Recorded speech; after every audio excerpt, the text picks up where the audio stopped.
Welcome student. আজকে আমরা circuit থিওরির অন্তর্গত কিছু টপিক নিয়ে ডিসকাশন করব। এবার যে টপিকগুলো নিয়ে আজকে আমরা ডিসকাশন করতে চলেছি সেগুলো হচ্ছে খুব ইম্পর্ট্যান্ট টপিক। কেন? টপিকগুলো খুব ছোটো ছোটো টপিক, আমরা হয়তো ক্লাস 10 বা 12 ওই টপিকগুলো পড়ে থাকি, কিন্তু এই টপিকগুলোর কনসেপ্ট যদি আমরা ক্লিয়ার না করি, সার্কিট থিওরি সাবজেক্টেই হোক, বেসিক ইলেকট্রিক্যাল সাবজেক্ট হোক বা বেসিক ইলেকট্রনিক সাবজেক্ট হোক, যে নামেই এই সাবজেক্টটাকে ডাকি না কেন, পরবর্তীকালে আমার ইলেকট্রিক্যাল বা ইলেকট্রনিক্স ব্রাঞ্চের স্টুডেন্টদের খুবই অসুবিধা হবে। তো চলো কথা না বাড়িয়ে আগে আমরা টপিকগুলো কী পড়বো জেনে নিই। তো ফার্স্টে আমরা যেটা পড়বো সেটা হচ্ছে কারচফস ল। সেকেন্ড কী পড়বো? Current division and voltage division. চলো ডাইরেক্টলি আমরা টপিকে যাওয়া যাক। তো যেই টপিকটা নিয়ে আমরা ডিসকাশন করবো ফার্স্টেই, সেটা হচ্ছে কারচফস ল। তো কারচফসের দুটো ল আছে। একটা ফার্স্ট ল, তাকে আমরা কেসিএল নামে চিনি, পুরো শব্দটা হচ্ছে কারচফস কারেন্ট ল, আর সেকেন্ড হচ্ছে কারচফস ভোল্টেজ ল। তো কারচফস কারেন্ট ল কী বলেছে? কারচফস কারেন্ট ল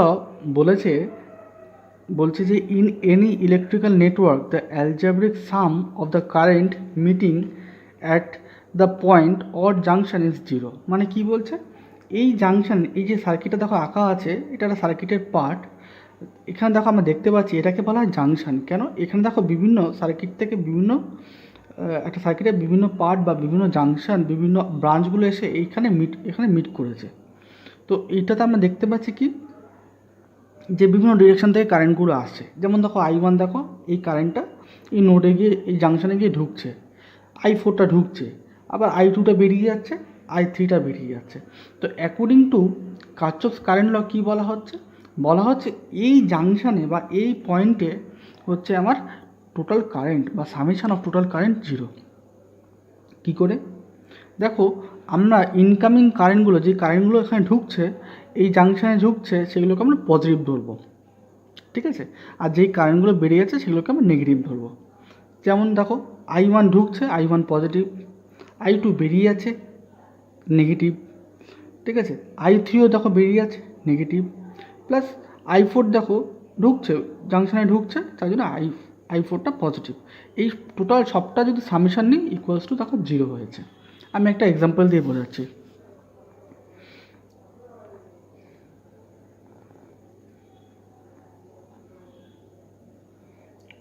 ধরো এগুলো বিভিন্ন ব্রাঞ্চ আছে, এটা একটা জাংশন আছে যেখানে এসে সব কারেন্ট মিট হয়েছে। ধরো এই জাংশনে 1 অ্যাম্পিয়ার এসছে, এখানে ধরো আমার 2 অ্যাম্পিয়ার এসছে, আর এখানে ধরো আমার 3 অ্যাম্পিয়ার এন্টার করেছে। তাহলে দেখো তিনটি এন্টার করেছে, আর এইটা আমার এক্সিট হচ্ছে, বেরিয়ে যাচ্ছে, এখান থেকে কারেন্টটা বেরিয়ে যাচ্ছে, ড্র করছি। তাহলে এখান থেকে কত অ্যামাউন্ট অফ কারেন্ট আমি ড্র করব? দেখো যত অ্যামাউন্ট অফ কারেন্ট এখানে এসে এই পয়েন্টে এসে ড্রপ হচ্ছে, ততটাই তো এখান থেকে বেরোবে। যতটা অ্যামাউন্ট অফ কারেন্ট এই জাংশনে বা এই পয়েন্টে ড্রপ হয়েছে, ঠিক ততটাই বেরিয়ে যাবে। তাহলে এখানে কত বেরোবে? এখান থেকে বেরোবে 1 ampere plus 2 ampere plus 3 ampere, তাই তো? তাহলে এই জাংশনে তাহলে এখান থেকে কত বেরোলো? 1 প্লাস 2 হচ্ছে 3, আর 3 6 অ্যাম্পিয়ার। তাহলে এই জাংশনে কি কোনো কারেন্ট রইলো? কোনো কারেন্ট কিন্তু রইলো না। যতটা কারেন্ট এসে ঢুকলো ততটা কারেন্টই বেরিয়ে গেল। এই জাংশনে আমার জিরো অ্যামাউন্ট অফ কারেন্ট। তার মানে এটা যদি আমি অ্যালজেব্রিক সাম লিখি, তাহলে কী করতে হবে? এটাকে আমরা I4 দিলাম, এটাকে I1 লিখলাম, এটাকে I2 লিখলাম, এটাকে I3 লিখলাম। দেখো তাহলে আমি এরকম লিখতে হবে তো আমাকে, I1 plus I2 plus I3 is equals two I4। Algebraic ওয়েতে আমার এটাই লেখা হয়। এবার এটাকে আমি যদি এপারে নিয়ে আসি, তাহলে কি লিখতে হবে? I1 plus I2 plus I3 minus I4 is equals two zero, তাই তো? তাহলে এর সাথে মিলল তো, যে জাংশনে একটা জাংশন যতগুলো কারেন্টে আমরা সামেশন নেবো সেটা ইকুয়ালস টু জিরো, ঠিক তাই? আমরা আরেকটা সার্কিট নিয়ে দেখি। মাইন্ড এগুলো সার্কিট না, সার্কিটের পার্ট, ঠিক আছে? যে কোনো একটা সার্কিটের পার্ট নিয়েছি। ধরো দুটো কারেন্ট ঢুকছে আর দুটো কারেন্ট বেরিয়ে যাচ্ছে। এখানে I1 ঢুকছে, এখানে I2 ঢুকছে, I3 বেরিয়ে যাচ্ছে, আর I4ও বেরিয়ে যাচ্ছে। এটাকে নিলাম 1 অ্যাম্পিয়ার, এখানে ওটাকে 1 অ্যাম্পিয়ার নিলাম, তাহলে এটা এখানে আমি নিলাম 1 অ্যাম্পিয়ার, তাহলে এখানে কত অ্যাম্পিয়ার হবে? তাহলে এটা 1 অ্যাম্পিয়ার হবে, কারণ 2 অ্যাম্পিয়ার ঢুকছে, 2 অ্যাম্পিয়ারই বেরিয়ে যাচ্ছে, তাই তো? তাহলে এটাকে আমি যদি অ্যালজেব্রিক ইকুয়েশনে যদি ফেলি, তাহলে কী লিখতে হবে? I1 plus I2 is equals two I3 plus I4, এটা আমি তো লিখবো। এবার এটাকে যদি আমি এই পাশে নিয়ে চলে আসি, ওই এই পার্টটা পুরোটাই যদি এই পাশে নিয়ে চলে আসি, তাহলে I1 plus I2 minus I3 minus I4 is equals two 0, ঠিক?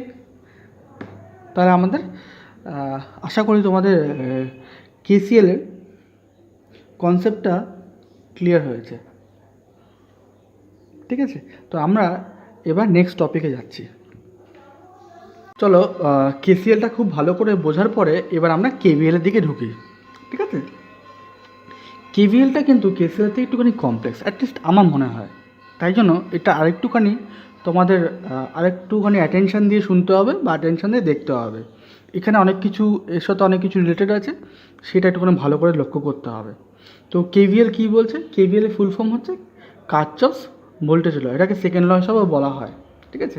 এটা কি বলছে? যে the algebraic sum of the product of current and resistance in each conductor in any close path, এটা ক্লোজ পাথ, দেখো এটা টোটাল একটা close path, in any close path or network, এটা network, plus the algebraic sum of EMF in the path is 0। Easy করে বলতে গেলে কী বলছে? দেখো, এটা একটা ক্লোজ পাথ, এটা সার্কিটের একটা পার্ট নিয়েছি আমি, বা এটা টোটাল একটা সার্কিট তুমি বলতেও পারো, পূর্ণাঙ্গ সার্কিটও বলা যায় এটাকে। এইটার মধ্যে কী কী আছে দেখো, দুটো রেজিস্ট্যান্স আছে, একটা ব্রাঞ্চ, দুটো ব্রাঞ্চ। এই ব্রাঞ্চটা অ্যাকচুয়ালি শর্টেড ব্রাঞ্চ, কিন্তু এটা ব্রাঞ্চ হিসেবে আমি রেখেছি যেহেতু এটা সার্কিটের পার্ট হিসাবে। আর একটা ভোল্টেজ সোর্স আছে, ঠিক আছে? বলছে কি, এই ব্রাঞ্চ বলছে product of current and resistance, এই I ইন্টু আর, এখানেও I2 ইন্টু R2, এইগুলোর প্রোডাক্ট, এটার product I1 R1 plus I1 R2 plus এই যে ভোল্টেজটা, এটা ইকুয়ালস টু, এটা ক্লোজ পাথ অফ, এটাকে মেশ বলতে পারি। মেশ ব্যাপারটা কি এটা আমি পরে বলছি, বা লুপ ব্যাপারটা কি সেটাও পরে বলছি। এটা ক্লোজ পাথে, তার রেজাল্টেন্টটা কী হবে? 0 হবে। এবার খুব মজার বিষয়, এই আমি কেসিএল বা কেভিএল বলেছি, এটা বলে রাখি আমি তোমাদেরকে, কেসিএল বা কেভিএল আমাদের আসে হচ্ছে কনজারভেশন অফ চার্জ থেকে, ঠিক আছে? তো কনজারভেশন অফ চার্জ ব্যাপারটা কি সেটা আমরা পরে একসময় ডিসকাশন করব, ঠিক আছে? বা আমি আগেও আমার একটা ভিডিও আছে কনজারভেশন অফ এনার্জি বা কনজারভেশন অফ চার্জের উপরে, সেটাও তোমরা ফলো করতে পারো, আমি আই বাটনে দিয়ে দেবো। তো এবার আমরা কনসেন্ট্রেট করি এই সার্কিটটাতে, ঠিক আছে? এই সার্কিটের অ্যাকর্ডিং টু কেভিএল অনুযায়ী কী বলেছে? বলেছে এই ভোল্টেজটা প্লাস, এখানে দেখো actually I1 into R1 according to Ohm's law কী হয়? IR ইকুয়ালস টু V হয়। তাহলে এখানে একটা ভোল্টেজ পাচ্ছি, এখানে একটা ভোল্টেজ পাচ্ছি, এই টোটাল সমস্ত ভোল্টেজ একটা ক্লোজ লুপে ভোল্টেজ ইকুয়ালস টু 0। তাহলে দেখো এই যে ইকুয়েশনটা আমি লিখেছি -V1, আচ্ছা এখানে কারেন্টের ডিরেকশনটা আমরা কোন ডিরেকশনে নেবো? অলওয়েজ আমরা যে কোনো সার্কিটের ক্ষেত্রে যদি না বলা থাকে, আমরা অলওয়েজ ক্লকওয়াইজ ডিরেকশন নেবো, সেটাতেই এটাই হচ্ছে আমাদের স্ট্যান্ডার্ড রুলস, বা এই রুলসটাই ফলো করলে অধিকাংশ সময় আমাদের ইজি হয় বোঝার জন্য। তো আমরা যদি ক্লকওয়াইজ ডিরেকশন নিই, তাহলে সেই ডিরেকশন অনুযায়ী দেখো -V1 plus I1 R1 plus I2 R2 equals to 0, এই পর্যন্ত হচ্ছে কেভিএল ল বলেছে, তাই তো? ক্লিয়ার আমাদের? কিন্তু এখানে একটা প্রশ্ন তোমাদের মনে হয়তো আসছে যে স্যার কেন -V লিখলো? এগুলো তো মাইনাস হতে পারতো, তাই তো? এগুলো তো মাইনাস হতে পারতো, কেন স্যার -V লিখলো? তো এইবার এই কনসেপ্টটা আমাদের ক্লিয়ার করতে হবে। চলো, কোনটা মাইনাস হবে, কোনটা মাইনাস হবে না, কেন মাইনাস হবে, কেন মাইনাস হবে না, এটা আমরা একটু কনসেপ্টটা ক্লিয়ার করে নিই। আমাদের মুদ্রার কথা, আসলে আমাদের কেভিএল এর ইকুয়েশনটা আমরা পেয়ে গেছি। আশা করি তোমরা সবাই বুঝতে পেরেছো কেভিএল ইকুয়েশন কীভাবে লেখা হয়, কেভিএল ফাংশনটা কী বা লটা কী। এবার আমরা কেন মাইনাস করব, কীভাবে মাইনাস করব, কোথায় অ্যাপ্লাই করব, এটা আমি দেখিয়ে নিচ্ছি। চলো স্টুডেন্ট, আমরা এবার কনসেপ্টটা ক্লিয়ার করে নিই। আমরা আগের পেজে যেই সার্কিটটা দেখলাম, ঠিক সেরকম একটা সার্কিট আমি ড্র করেছি। তো আমি লাস্ট টাইম কী বলেছিলাম?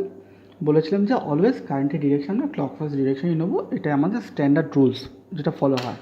তো এই সার্কিটটার মধ্যে কী আছে, আমি দেখতে পাচ্ছি দুটো ইএমএফ সোর্স আছে, রেজিস্ট্যান্স একটা, দুটো, তিনটে, চারটে রেজিস্ট্যান্স আছে। ঠিক আছে, এই ব্রাঞ্চটার নাম দিয়েছে আমি I4 কারেন্ট পাস করছে, এই ব্রাঞ্চে আমার I1 কারেন্ট পাস করছে, এইখান থেকে আমার I2 কারেন্ট পাস করছে, এখান থেকে আমার I3 কারেন্ট পাস করছে। কেমন, I4 কারেন্টটা R4 রেজিস্ট্যান্স দিয়ে পাস করছে, I1টা R1 দিয়ে, I2টা R2 দিয়ে, আর এখান থেকে I3 কারেন্ট পাস করছে যেটা হচ্ছে R3 রেজিস্ট্যান্স দিয়ে, আর দুটো আমার ইএমএফ সোর্স আছে। তো এবার আগেরবার আমার একটা গণ্ডগোল হয়েছিল, বা তোমাদের বুঝতে একটু অসুবিধা হয়েছিল, আমার গণ্ডগোল না, তোমাদেরই বুঝতে অসুবিধা হয়েছিল যে মাইনাস ভিটা কী করে আসবে। ক্লিয়ার? তো সেটাই আমাদের এখন ক্লিয়ার করব। দেখো এখানে আমি কতগুলো ফিগার রেখেছি। যদি আমি দেখি এই ক্লকওয়াইজ ডিরেকশন যেতে গিয়ে আমার কোনো কারেন্ট মাইনাস পোটেনশিয়াল থেকে পজিটিভ পোটেনশিয়ালের দিকে যাচ্ছে, তার মানে আমার কি পোটেনশিয়াল রাইজ করছে, কম থেকে বেশির দিকে যাচ্ছে, তাহলে সেই ক্ষেত্রে আমার ভোল্টেজটা হবে পজিটিভ ভোল্টেজ, ইএমএফটা হবে পজিটিভ ইএমএফ। যদি আমি দেখি যে পজিটিভ পোটেনশিয়াল থেকে একটু নেগেটিভ পোলারিটির দিকে যাচ্ছে, পজিটিভ পোলারিটি টু নেগেটিভ পোলারিটির দিকে যাচ্ছে, তাহলে সেই ক্ষেত্রে আমার ইএমএফটা ফল করলো, তাহলে সেটা আমার মাইনাস ইন হলো। কেমন? এবার চলে আসে কারেন্টের ক্ষেত্রে।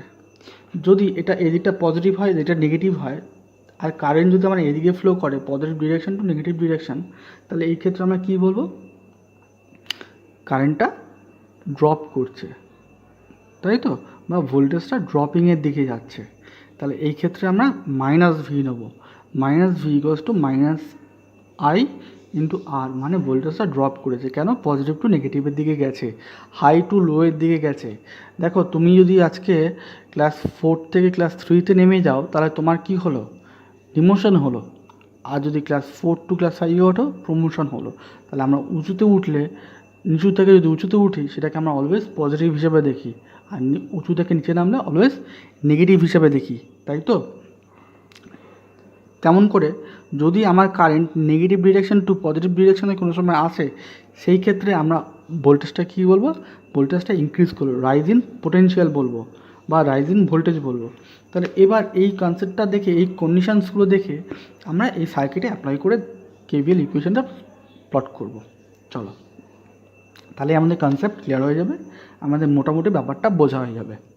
তারপর একটা নিউমেরিক্যালস করে একদম কনসেপ্ট জলের মতো ক্লিয়ার করে ফেলবো। চলো, তো এখানে কি দেখতে পাচ্ছি, দেখো এটাকে এখানে আমরা ক্লকওয়াইজ ডিরেকশন দিয়েছি। তাহলে এটা যদি আমার পজিটিভ পোলারিটি হয়, তাহলে রেজিস্ট্যান্স এটা পজিটিভ পোলারিটি, এটা নেগেটিভ পোলারিটি, এটা পজিটিভ পোলারিটি, এটা নেগেটিভ পোলারিটি, এটাও পজিটিভ পোলারিটি, নেগেটিভ পোলারিটি, এটা পজিটিভ নেগেটিভ, এটাও আমার, এটা কিন্তু দেখো এই নেগেটিভের সাথে লাগানো আছে, আর এটা হবে আমার পজিটিভ পোলারিটি, তাই তো। বোঝা গেছে, আমি পোলারিটিগুলো দিয়ে দিলাম, এটা পজিটিভের সাথে লাগানো আছে তাই জন্য পজিটিভ, এটা পজিটিভ হলে এটা নেগেটিভ, এটাও পজিটিভের সাথে লাগানো আছে, এটা পজিটিভ, এটা নেগেটিভ। তাহলে কি দেখলাম, তাহলে এটাও আমার পজিটিভ হবে, এটা নেগেটিভ হবে, এটাও আমার যেহেতু এর সাথে লাগানো আছে, এটাও পজিটিভ ডিরেকশন, এটা নেগেটিভ ডিরেকশন, আর এটা আমার পজিটিভ আছে, নেগেটিভ আছে, কিন্তু তখন এই নেগেটিভটা লেগে এখানে লেগেছে, সেই জন্য এটা নেগেটিভ, এটা পজিটিভ, আর এটা তো নেগেটিভ পজিটিভ হয়েই গেছে। তাহলে চলো আমরা দেখে ফেলি। দেখো I1 আর R1 মানে এখান থেকে কি হচ্ছে, পজিটিভ টু নেগেটিভ দিকে যাচ্ছে এই কন্ডিশনটা, তাহলে আমার কি হচ্ছে, নেগেটিভ ভোল্টেজ হবে, ঠিক। R2-র ক্ষেত্রে দেখো পজিটিভ টু নেগেটিভ, এই কন্ডিশন নেগেটিভ। R3 ক্ষেত্রে দেখো কিন্তু আমার অপোজিট হচ্ছে, উল্টো হচ্ছে, কেন, এটা নেগেটিভের সাথে লাগানো আছে, নেগেটিভ থেকে পজিটিভ ডিরেকশনের দিকে মুভ করছে, তাই জন্য R3টা হচ্ছে পজিটিভ এই কেসটা, ঠিক আছে। R4-এর ক্ষেত্রে দেখো, R4টাও দেখো এটা পজিটিভ আছে, পজিটিভ টু নেগেটিভের দিকে মুভ করেছে, তাহলে এটাও পজিটিভ থেকে নেগেটিভ দিকে মুভ করেছে, মানে এই কন্ডিশনটা নেগেটিভ। এবার E2 দেখো, E2 কারেন্টটা কোন দিকে মুভ করেছে, E2 কারেন্টটা দেখো এদিক থেকে এদিকে মুভ করেছে, মানে পজিটিভ থেকে নেগেটিভ দিকে এসছে, পজিটিভ থেকে নেগেটিভের দিকে গেছে, তাহলে ফল ভোল্টেজ মাইনাস ই, তাহলে এটা মাইনাস E1। E1টা কিন্তু দেখো ক্লকওয়াইজ ডিরেকশানে মুভ করতে গেলে E1টা নেগেটিভ পোটেনশিয়াল টু পজিটিভ পোটেনশিয়ালে দিয়ে গেছে, তাহলে এটা পজিটিভ হবে। ক্লিয়ার সবার কাছে? ডিরেকশানটা ক্লিয়ার, কন্ডিশন রিলেটেড ডিরেকশানগুলো আমার ক্লিয়ার হয়েছে। তাহলে এইবার এই ডিরেকশানগুলো যখন আমি পেয়ে গেলাম, এদের ম্যাগনিটিউডগুলো যখন আমি পেয়ে গেলাম, তো এবার আমি যদি আমার ইকুয়েশানে প্লট করি, তাহলে আমি একটা পূর্ণাঙ্গ কেভিএল ইকুয়েশান পেয়ে যাব। যেমন কেভিএল ইকুয়েশান প্লট করে তাহলে কী হবে, I1 R1টা নেগেটিভ, তাহলে negative I1 R1 minus I2 R2 plus I3 R3 minus I4 R4 minus E2 plus E1 is equals two 0। KVL equation plot হয়ে গেল এই সার্কিটের জন্য। ক্লিয়ার? সবার কাছে আশা করি ক্লিয়ার হয়েছে। তাহলে এবার আমরা একটা নিউমেরিক্যাল সলভ করব।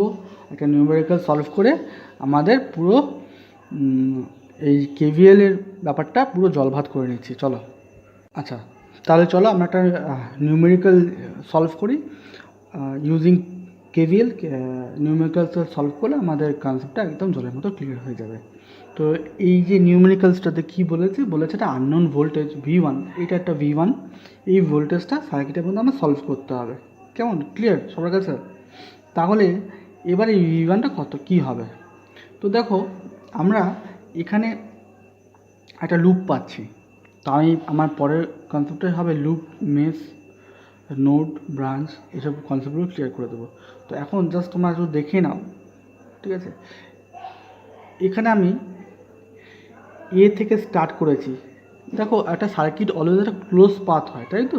তাহলে আমি যদি ক্লোজ পাথ নিই, এই বাইরের লুপটা থেকে এই V1টা বার করার জন্য এ থেকে বি থেকে সিতে গেলাম, থেকে ডি, ই, এফ, এই পর্যন্ত এসে কিন্তু আমার লুপটা ক্লোজ হয়নি।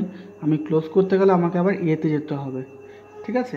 তাহলে আমি এই লুপটা নিলাম, এই লুপটার উপরে আমি কি করব, KVL, কার্চফ ভোল্টেজ ল বা কার্চফ সেকেন্ডস ল অ্যাপ্লাই করব।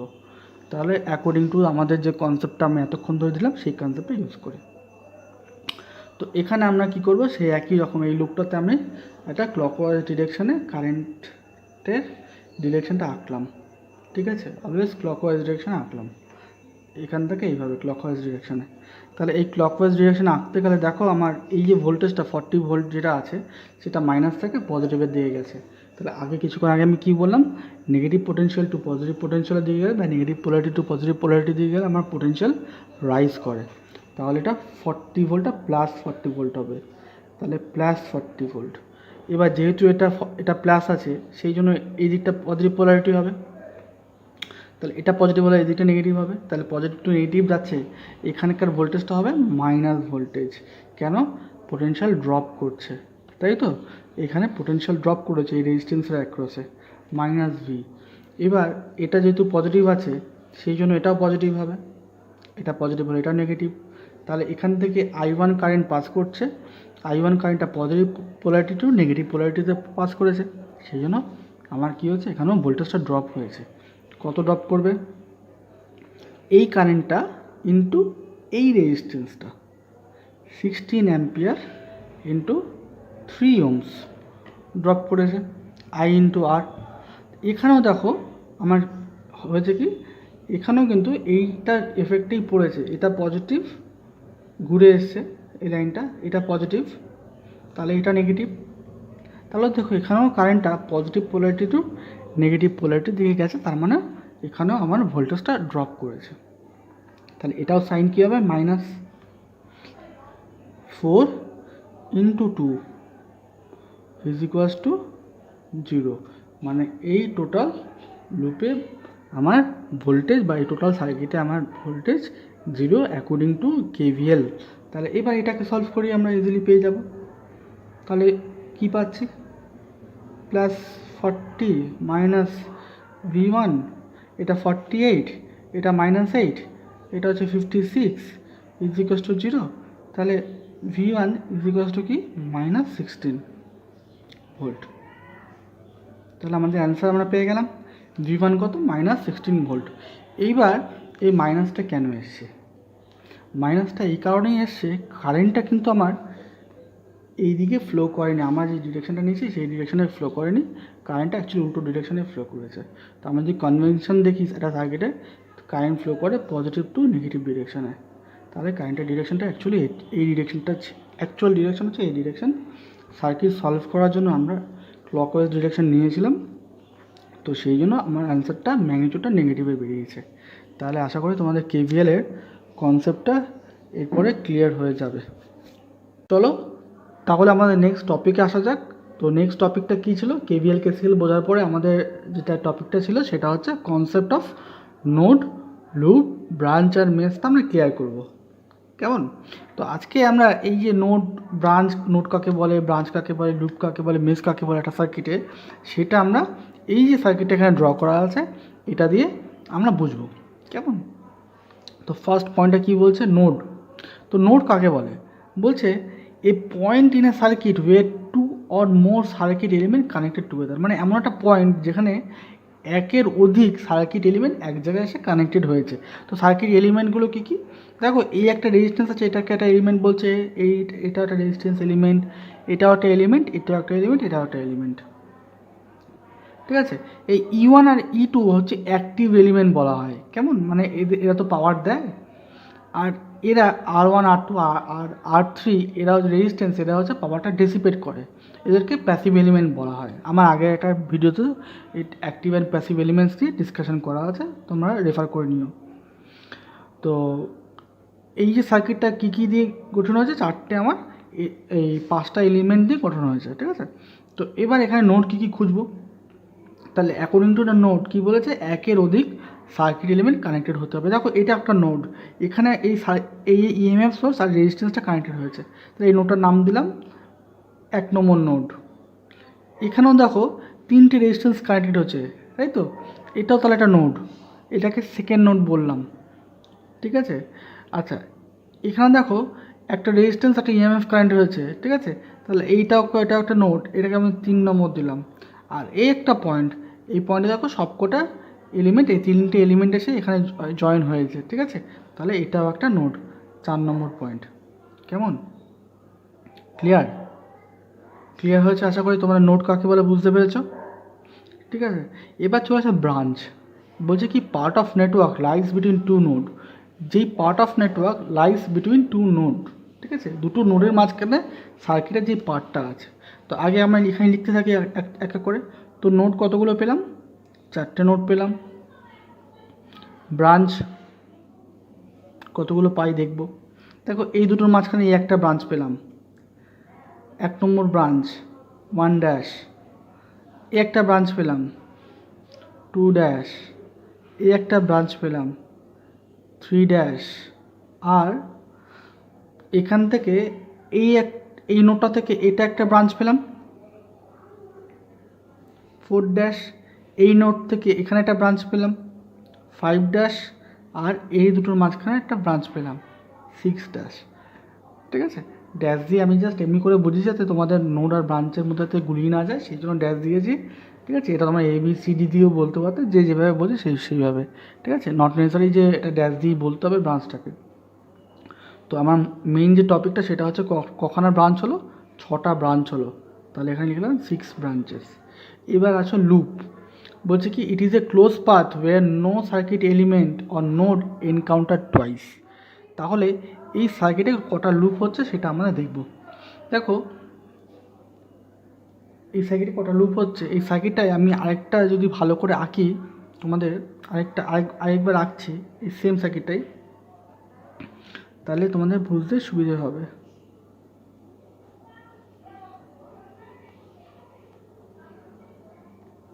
নাহলে এটার মধ্যে করলে খুব কনজাস্টেড হয়ে যাচ্ছে, তো লুপ আর মেশটা আমি আলাদা করেই ওর জন্য বোঝাচ্ছি। কেমন? সরি, এখানে কিছু নেই, সরি।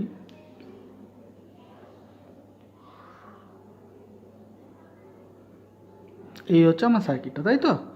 তাহলে দেখো 1 2 3 and 4, এই হচ্ছে আমার পয়েন্ট, এই হচ্ছে আমার নোড। ঠিক আছে? তাহলে দেখো এটা কি বলছে? একটা ক্লোজ পাথ।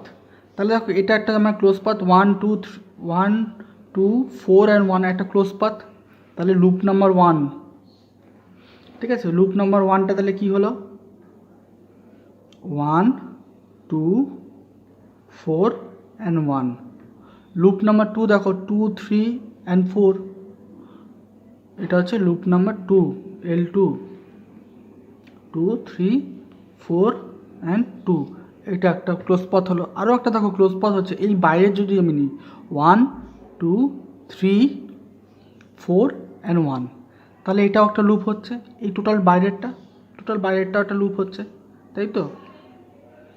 L3 1 2 3 4 অ্যান্ড 1, তাহলে আমরা কটা লুপ পেলাম, 3টি লুপ পেলাম।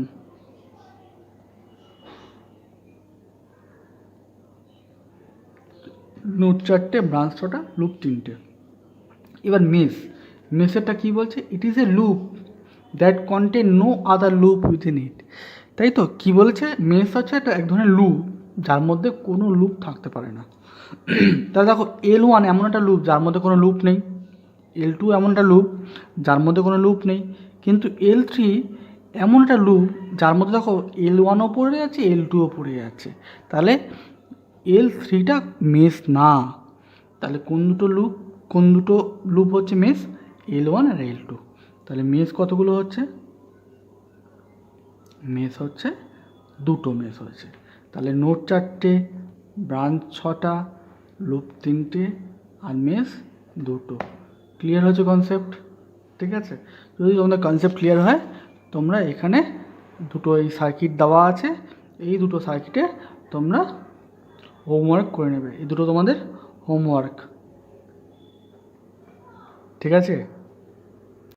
তো স্টুডেন্ট, আমরা KVL KCL concept of mesh, loop, node and ব্রাঞ্চের পরে আজকের ক্লাসের একদম লাস্ট টপিকে চলে এসেছি। তুমি দেখতেই পাচ্ছ খাতায় লেখা আছে current division law and voltage division law. এবার এই কারেন্ট ডিভিশন ল আমরা কোথায় অ্যাপ্লাই করব, কখন অ্যাপ্লাই করব, কিভাবে অ্যাপ্লাই করব, বা ভোল্টেজ ডিভিশন ল কোথায় কখন কিভাবে অ্যাপ্লাই করব, এটা দেখতে হবে, তাই তো। তো এই current division law and voltage division law পড়ার আগে আমি একটা জিনিস তোমাদের দেখাচ্ছি। দেখো এখানে দুটো সার্কিট আঁকা আছে, দুটোই একই রেজিস্ট্যান্স দিয়ে করা আছে, সেম কম্পোনেন্ট আছে, একটা করে ভোল্টেজ সোর্স আছে দুটো সার্কিটেই, আর দুটো সার্কিটে দুটো রেজিস্ট্যান্স আছে, তাই তো। এবার এই সার্কিটটাকে কী সার্কিট বলা হয়, এই সার্কিটটাকে বলা হয় সিরিজ সার্কিট, আর এই সার্কিটটাকে বলা হয় প্যারালাল সার্কিট, তাই তো। এবার এই সিরিজ সার্কিটের ক্ষেত্রে দেখো এই একটা কারেন্ট পাস করছে, কারেন্টের কি আর কোনো ওয়ে আছে, এই রাস্তাটা ছাড়া আর কি কোনো রাস্তা আছে কারেন্টটা পাস করার, রাস্তা নেই। তাহলে এই দুটো রেজিস্ট্যান্সের মধ্যে দেখি সেম কারেন্টই ফ্লো করবে, ক্লিয়ার। এই দুটো রেজিস্ট্যান্সের মধ্যে থেকে সেম কারেন্টই ফ্লো করবে, ক্লিয়ার। কিন্তু কি হবে, এখানে যে ভোল্টেজটা, এই ভোল্টেজটা ড্রপ করবে, এইখানে হয়তো ড্রপ করে V1, এখানে আবার এই রেজিস্ট্যান্স যে ড্রপ করবে সেটা হচ্ছে V2। তো according to the KVL equation আমরা কি জানি, এই যে এই ক্লোজ পাথের জন্য V1 plus V2 is equals to V, তাই তো। আচ্ছা, এবার চলে আসি, এটা হচ্ছে সিরিজ সার্কিটের ক্ষেত্রে, কেমন, সিরিজ সার্কিট। এবার প্যারালাল সার্কিটের ক্ষেত্রে দেখো এখান থেকে একটা কারেন্ট ফ্লো করছে, তাই তো। ধরো এই কারেন্টের নাম দিলাম I কারেন্ট, কিন্তু এই পয়েন্টে এসে, এই জাংশনে এসে কারেন্টটা দেখো দুটো পার্টে ভাগ হয়ে যাচ্ছে, তাই তো। দুটো রাস্তা পাচ্ছে, একটা কারেন্ট I1 দিয়ে পাস করছে, R1 দিয়ে পাস করছে, একটা কারেন্ট R2 দিয়ে পাস করছে। তাহলে এই কারেন্টটার নাম দেবো I1 কারেন্ট, এই কারেন্টটার নাম দেবো I2 কারেন্ট। তাহলে দেখো এই I1টা ঘুরে এখানেও I1 আছে আর এখানেও I2 আছে, কিন্তু এই জাংশনে এসে দেখো আবার দুটো কারেন্ট এক হয়ে যাচ্ছে। তাহলে এই জাংশনে সে অ্যাকর্ডিং টু KCL কী হবে, I1 প্লাস I2 হবে, সেটা সমান সমান কী হবে, এই কারেন্টটাই হবে I কারেন্ট, তাই তো। এবার তাহলে মেইন টপিকে আসি, মুদ্রার কথা কী বলছি। দেখো সিরিজ সার্কিটে ভোল্টেজ ডিভিশন হয়েছে, কারেন্ট কিন্তু সেম আছে, ঠিক, দুটো রেজিস্ট্যান্স সেম কারেন্ট ফ্লো করছে। whereas in parallel circuit current divide হচ্ছে, কিন্তু ভোল্টেজ আমি বলে নিই, এই পয়েন্টও এখানে যা ভোল্টেজ আছে এই পয়েন্টও সেম ভোল্টেজ থাকবে, অ্যান্ড এখানেও আমার সেম পোটেনশিয়াল বা সেম ভোল্টেজ থাকবে। তাহলে আমি কি দেখলাম, প্যারালাল সার্কিটে আমার ভোল্টেজ সেম থাকছে, whereas কারেন্ট ডিভাইডেড হচ্ছে। তাহলে আমার কারেন্ট ডিভিশন ল কোথায় অ্যাপ্লাই হবে? In parallel circuit, because in parallel circuit current divided, and in series circuit voltage divided. তাহলে ভোল্টেজ ডিভিশন কোথায় অ্যাপ্লাই করব?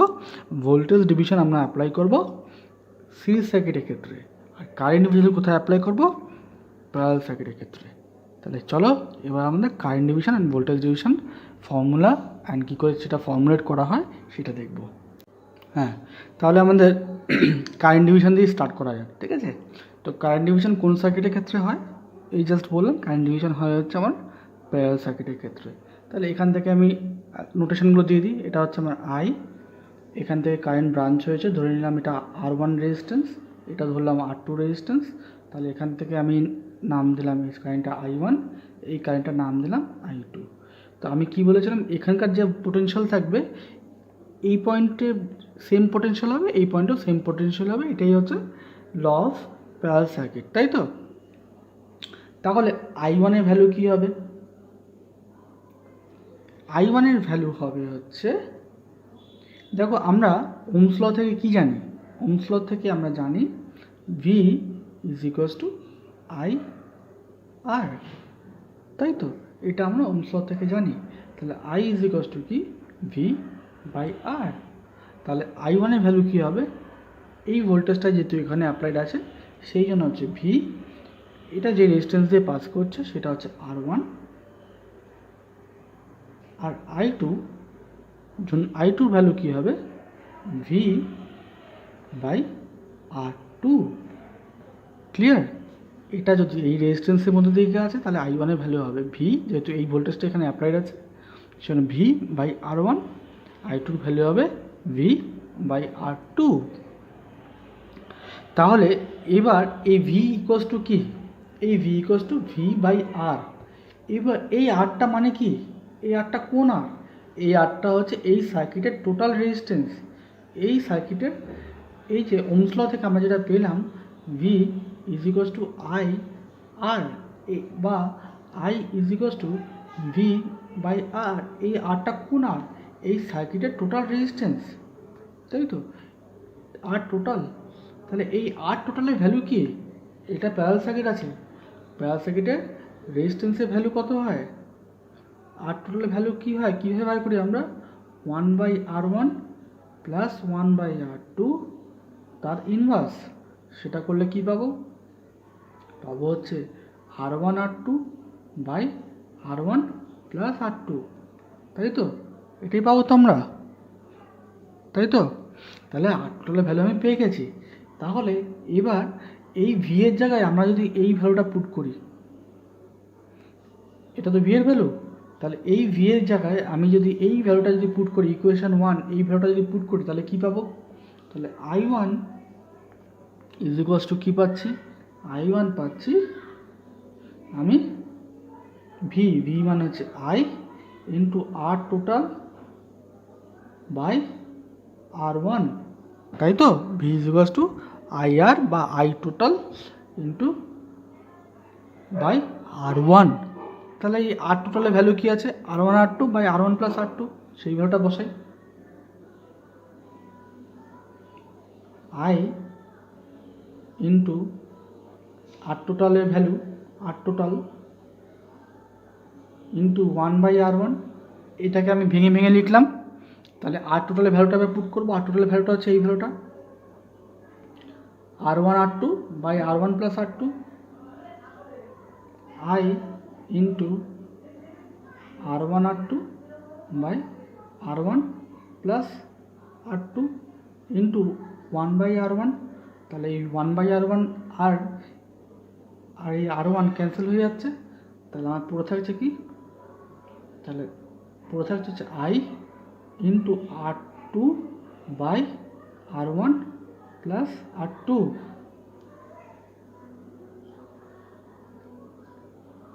এটা হচ্ছে I1 এর ভ্যালু। সেমভাবে তোমরা করে দেখবে I2 ভ্যালু হবে হচ্ছে I into R1 by R1 plus R2। এটা তোমরা বাড়িতে করে দেখবে এই কনসেপ্টটা ইউজ করে, ঠিক আছে? তাহলে আমরা I1 আর I2-র ভ্যালু পেয়ে গেলাম। এই দুটো, এটাকেই বলা হচ্ছে কারেন্ট ডিভিশন ল। এটা ইউজ করে আমি এই I1 আর এই I2-র ভ্যালু পেয়ে যাব যখন আমি টোটাল কারেন্টের ভ্যালু আমি জানতে পারবো। টোটাল এই যে কারেন্টের ভ্যালু আমি যদি জানি আর রেজিস্ট্যান্সের ভ্যালুগুলো যদি জানি, তাহলে আমি এই ফর্মুলা ইউজ করে I1 আর I2-র ভ্যালু ইজিলি ক্যালকুলেট করতে পারবো। তাহলে আমার কারেন্ট ডিভিশন ল বোঝা হয়ে গেছে। কারেন্ট ডিভিশন ল বোঝার পরেই আমি টুক করে চলে আসি কোথায়, ভোল্টেজ ডিভিশন ল, একদম লাস্ট। এরপর আর কিছু বলার নেই, আজকে ক্লাসে এখানেই ড্রপ করবো, ঠিক আছে? তো দেখো ভোল্টেজ ডিভিশন ল কোথায় অ্যাপ্লাই হয়, সিরিজ সার্কিটের ক্ষেত্রে, আগেই বলেছি আমি। তাহলে এখানে যে ভোল্টেজটা ড্রপ হবে, এখান থেকে যে কারেন্টটা পাস করছে same amount of current pass করছে।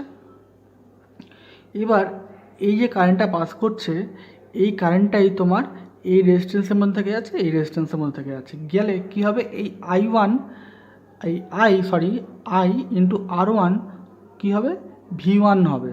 তাহলে এই ভোল্টেজটা ড্রপ করলো এখানে, আর এখান থেকে কী হবে, I ইন্টু R2 সমান সমান কী হবে, V2।